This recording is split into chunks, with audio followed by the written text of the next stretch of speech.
नमस्कार फ्रेंड्स, मैं doctor Sumit Jaiswal, plastic and cosmetic surgeon.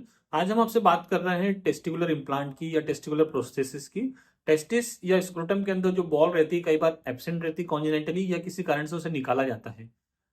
तो क्या क्या कारण हो सकते हैं जिसमें इंडिकेशंस क्या क्या होती है जिसमें टेस्टिकुलर इम्प्लांट की जरूरत होती है। जैसे कई बार बचपन से अनडिसेंडेड टेस्टिस है, एक टेस्टिस नीचे है एक नहीं आई है, या फिर कोई उसमें इन्फेक्शन हुआ हो या टॉर्शन हुआ हो चाइल्डहुड में जिसकी वजह से उसको निकालना पड़ा हो। कई बार टेस्टिस का कोई ट्यूमर रहता है उसकी वजह से टेस्टिस को निकालना पड़ता है। या हमारे पास काफी सारे पेशेंट जेंडर रीअसाइनमेंट सर्जरी के भी आते हैं जिसमें हम लोग female to male gender reassignment करते हैं और उसमें हम लोग टेस्टिस को स्क्रोटम को बनाते हैं और उसमें अंदर बॉल्स डालने के लिए सिलिकॉन की बॉल्स यूज करते हैं जिसे टेस्टिकुलर प्रोस्थेसिस कहते हैं। तो ये जो टेस्टिकुलर इम्प्लांट रहते हैं कई बार एक साइड सिंगल यूज किए जाते हैं या फिर दो यूज करते हैं। ये जो टेस्टिकुलर इम्प्लांट इनके अलग अलग साइजेस रहते हैं। कई बार जब हमें यूनिलेटरल टेस्टिस डालना रहता है, यूनिलेटरल इम्प्लांट डालना रहता है तो अपोजिट साइड से मैच करके डाला जाता है। जो इनका मटेरियल रहता है सिलिकॉन बेस्ड मटेरियल रहता है जिसकी consistency exactly like normal testis की जगह होती है, सॉफ्ट होती है, उतनी फर्मनेस रहती है। ये पेशेंट कई बार इसलिए डलवाते हैं कि एब्सेंट टेस्टिस होने की वजह से उनमें कॉन्फिडेंस की कमी रहती है, सेक्सुअल इंटरकोर्स में उनके पार्टनर को ठीक नहीं लगता है। इस वजह से वो टेस्टिस उसमें डलवाते हैं ताकि उनका कॉस्मेटिक लुक बेहतर हो सके। क्योंकि ये जो हम लोग डालते हैं इम्प्लांट इसका कोई फंक्शनल यूटिलिटी नहीं रहती है। ऐसा नहीं होता कि इसमें से कोई स्पर्म बनेगा ऑब्वियसली या इरेक्शन में इससे कोई अंतर आएगा। जस्ट एक पर्सनल सेटिस्फेक्शन देने के लिए किया जाता है। जो प्रोसीजर रहती है बहुत ही सिंपल प्रोसीजर रहती है जिसमें एक छोटा सा इंसिजन लगाया जाता है स्क्रोटम के अपर पार्ट में करीब 2 से 3 सेंटीमीटर का। उसके थ्रू हम लोग उसको पुश कर देते हैं केविटी क्रिएट करने के बाद और उसके वहां पे कुछ टाँके लगाते हैं ताकि वो उसी पॉइंट पे एंकर्ड रहे।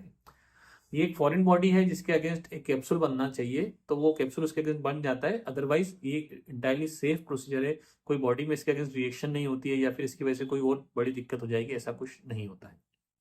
जो स्क्रोटम रहता है उसमें कोई स्कार वगैरह भी नहीं विजिबल होता है। जस्ट शुरू के कुछ दिनों में अगर दिखता भी है तो वो 4 से 6 हफ्ते के बाद नहीं विजिबल होता है। जो प्रोसीजर रहता है सिर्फ 30 मिनट्स का रहता है और इसे लोकल एनेस्थीसिया ये मतलब उसी जगह सुन्न करके किया जा सकता है या कई बार सेडेशन या जनरल एनेस्थीसिया में भी कर सकते हैं। इसके बाद पेशेंट को हम लोग 2 से 3 घंटे के बाद घर भेज सकते हैं। प्रोसीजर के बाद आपको ख्याल रखना पड़ता है कि उस पार्ट को गीला नहीं करें फॉर नेक्स्ट 4 to 5 डेज। उस पार्ट के लिए इन्फेक्शन ना हो इसलिए हम लोग कुछ एंटीबायोटिक देते हैं, उसको 7 दिन तक लेके रखना रहता है। तो वो दवाइयाँ कुछ रहती है वो 7 दिन तक खाना रहती है। बाकी अपनी लगभग सारी एक्टिविटी आप रिज्यूम कर सकते हो आफ्टर सेकंड डे या नेक्स्ट डे से कर सकते हैं। इसके अलावा और अगर कोई साइड इफेक्ट की बात करें तो उसमें थोड़ा स्वेलिंग हो सकता है, थोड़ा रेडनेस रह सकता है जो कि कुछ दिनों तक रह सकता है, 5-7 दिन तक। तो उसको खत्म करने के लिए हम मेडिसिन एडवाइस करते हैं, साथ ही उसको सपोर्ट दे के रखते हैं स्क्रूटल सपोर्ट के द्वारा। तो एक छोटा सा ड्रेसिंग रहता है जो कि अगले 4-5 दिन तक रहता है और ऊपर से आप अपना नॉर्मल कपड़े अंडरवेयर वगैरह पहन सकते हैं। तो बहुत ज़्यादा प्रिकॉशन लेने का जरूरत नहीं रहता है, आफ्टर केयर का जरूरत नहीं रहता है, इंटायरली सिंपल और सेफ प्रोसीजर है। और इसका अगर कॉस्ट की बात करें तो इसमें हम लोग कई बार दो टेस्टिस यूज करते हैं, दो इम्प्लांट यूज करते हैं या सिंगल इम्प्लांट यूज करते हैं। अगर सिंगल इम्प्लांट यूज करते हैं तो कॉस्ट अराउंड 30,000 35,000 रहती है और अगर दो इम्प्लांट है तो कॉस्ट अराउंड 45,000 से 50,000 तक हो सकती है।